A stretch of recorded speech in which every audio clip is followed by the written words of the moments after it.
Мянган жилийн түүхийг Азийн цээжнээ дамгалсан хөлөг мордын туриагаар дэлхийн далайг эзэлсэн оюу бэлэг Суалдарт баатруудаар Монгол эхнэрээ мөглсөн миний их орон баялаг их түүхтэй өргөн уудам газар нутагтай. Ариун их ирээдүйн хөгжлийн бодлоготой арчилсан улс. Тэгвэл энэхүү хөгжлийн бодлогыг тодорхойлолт Монгол улсын хувьд эдийн засгийн бүсчлэл нь 7 хэсэгт хангаан бүс, баруун бүс, хойд бүс, төвийн бүс, зүүн бүс, говийн бүс, Улаанбаатарын бүс буюу бүсүүдэд хуваах нь тодорхой газар нутгийн зохион байгуулалттай улс оронд үр ашигтай байгалийн экосистемийн байдлыг хадгалсан хойч үедээ өвлүүлсэн хүч олон шалтгаан зорилттой. Эхнэр аймгийн хөгжил хурцсах өөрсдийн бүсийн онцлог тохируулаад гадаад дотооддоо санал шийдвэрүүдээ хэлэлцэнэ. Төвийн бүсийн хувьд хөгжих боломжтой салбарууд нь бол аж үйлдвэрийн салбар, мөн хөдөө аж ахуйн салбар юм.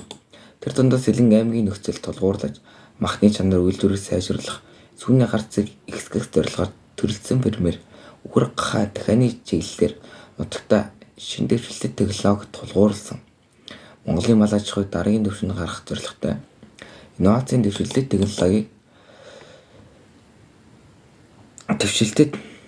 технологиг нэвтрүүлж гол нь байгаль оршин дээлтэй арга барилыг хэрэгжүүлж үйлдвэр барих, мөн зах зээлийн өрсөлдөх чадварыг нэмэгдүүлэх. Энэ өрсөлдөх чадвар гэдэг нь Монгол улсын махны бүтээгдэхүүнээр үл таслах гэсэн үгийг илэрхийлнэ.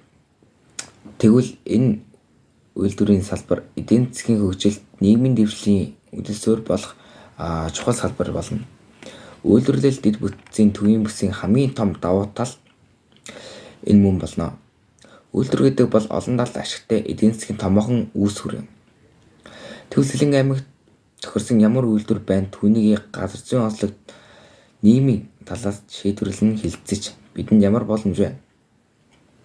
Нэгт Сэлэн аймаг бол хөдөө аж ахуйн төрүүлэх аймаг. Тэр дундаа газар тариалан мал аж ахуйн бүс нутаг. Дотоодын бүтээгдэхүүний бүтцээр залбал үйлдвэрлэл 36.2%, хөдөө аж ахуй 32.5%, улсын хэмжээнд үр тарианы улаан модын 79.4%, дангаараа хангаж байна. 3-7 сая орчим толгой малтай байгаа нь мөн хөдөө аж ахуйн салбар, газар тариалан салбар, уялдуулан дараалсан зохион байгуулалтад оруулж малын тэжээл хэвг тариалан улсын хэмжээнд өс тэжээлийн бүрэн анх боломжтойг харж байна. Үүний дараа үхэр дахиад хааны авах түүхийдийг нэмэгдүүлж төрөлцсөн үйлдвэр барьж болно. Үүнийг хийж хэрэгжүүлсэн ирээдүйд ямар эрен нөлөө бий болох аж холбогдолтой вэ? Энэ хөдөө аж ахуйн салбар нь өөрөө улс орны хүнсний хэрэглээг хангасан чухал салбар юм. 2020 оны коронавирус COVID-19 цар тахлын үеийг нэг харцгаая. Тахлын үеийн дэлхийн газар тариалангийн салбарт олон зорилт бас шинэ боломжуудыг бий болгосон. Монгол улсын хувьд газар тариалангийн салбар нь энэ үед зарим шинжилэл бие даасан зохицол хийх шаардлагатай гэдгийг харуулсан. Хэрвээ ямар нэг эдийн засгийн таамаглаг өршин зүйл тулгарвал өөрсдийн асуудлаа хэрхэн нэн даруй шийдвэрлэх зорилготой өгөөрч зогсохгүй хөрш Оросын холбооны улс бүгд найрамдах Хятад ард улсын хараад бусаар хоол хүнсний асуудлаа шийдвэрлэж чадаж байвал энэ бас нэг төрлийн том хөгжлийн эхлэл юм а. Эрийн нөлөө өгөөрч үл барам дотооддоо улсынхаа нарийн ногоон хүнсний, махны, өндөгний, сүүний хэмээн олон бүтээгдэхүүний үнийн хөрөгдлийг үүсгэхээс сэргийлж болно. Дотооддоо үйлдвэр эрхэлж буй аж ахуйн нэгжид дэм болох учиртай. Төвийн бүсэд энэхүү салбар хөгжих бүрэн боломж газар зүйн хувьч хүн төлөвлөсөн Улаанбаатарын бүсэд ойрхон засмал зам тавигдсан бизнесийн бүрэн боломжтой таатай бүс нутаг. 2024 оны бүсчилсэн хөгжлийн бодлого хэлэлцээнд төвийн бүсийн хөдөө аж ахуйн бүс нутаг болохоор хэлэлцэв. Үүндээ ч адил ногоо тариалгаад үржил хэмтэй бүс Монгол улсын хамгийн их ногоо тариалдаг газар гэж хэлж болно. Хэрвээ нэг үйлдвэр баригдвал олон хүний ажлын байртай болгох зохисохгүй. Энэ Монголын нийгэм